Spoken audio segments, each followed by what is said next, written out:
Assalamualaikum warahmatullahi wabarakatuh.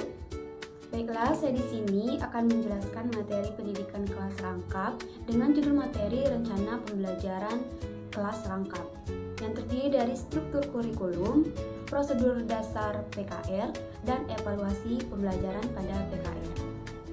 Nah, di dalam rencana pembelajaran kelas rangkap, yang pertama ada struktur kurikulum SD.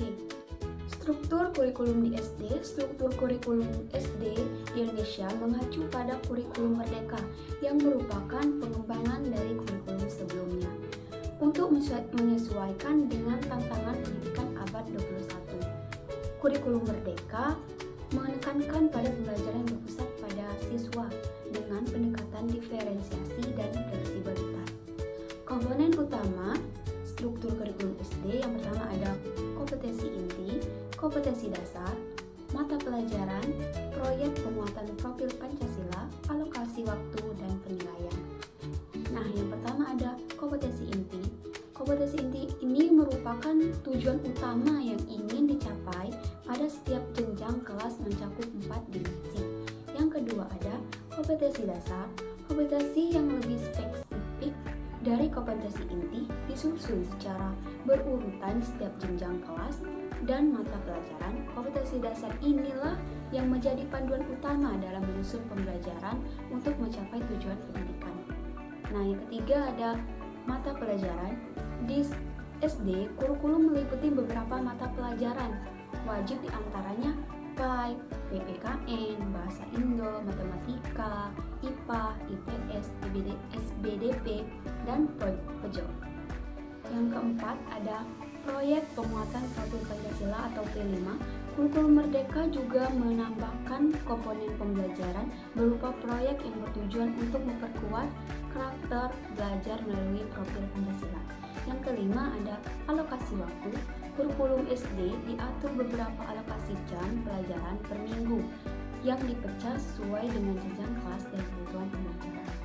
Nah, kemudian kita akan membahas prosedur dasar pengembangan PKR. Yang pertama ada identifikasi kebutuhan siswa.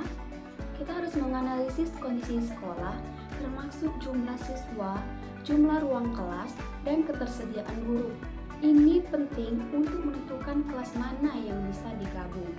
Nah, yang kedua ada perencanaan pembelajaran. Guru perlu menyusun RPP atau rencana pembelajaran yang terintegrasi untuk beberapa kelas yang digabungkan. Nah, yang ketiga ada pengelompokan siswa. Siswa dikelompokkan berdasarkan kemampuan, bukan semata-mata berdasarkan jenjang kelas untuk memastikan pembelajaran lebih efektif. Nah, yang keempat ada metode pembelajaran. Guru menggunakan metode pembelajaran yang lebih interaktif dan fleksibel, seperti pembelajaran berbasis proyek, diskusi kelompok, dan sebagainya. Nah, yang kelima ada evaluasi penilaian. Evaluasi dilakukan secara kontinu melalui asesmen formatif dan sumatif untuk menilai kemajuan siswa. Kemudian yang terakhir kita akan membahas evaluasi pada PKR. Evaluasi pada PKR bertujuan untuk memantau kemajuan siswa dari berbagai jenjang kelas yang digabungkan. Evaluasi ini mencakup dua jenis penilaian, yaitu yang pertama asesmen formatif dan asesmen sumatif. Asesmen formatif ini dilakukan secara kontinu selama proses pembelajaran untuk memberikan umpan balik langsung dan membantu guru menyesuaikan strategi, metode yang bisa berupa observasi, diskusi kelompok, dan penilaian proyek. Nah, kemudian ada asesmen sumatif dilakukan pada akhir unit pembelajaran atau periode tertentu untuk mengevaluasi hasil belajar siswa secara keseluruhan.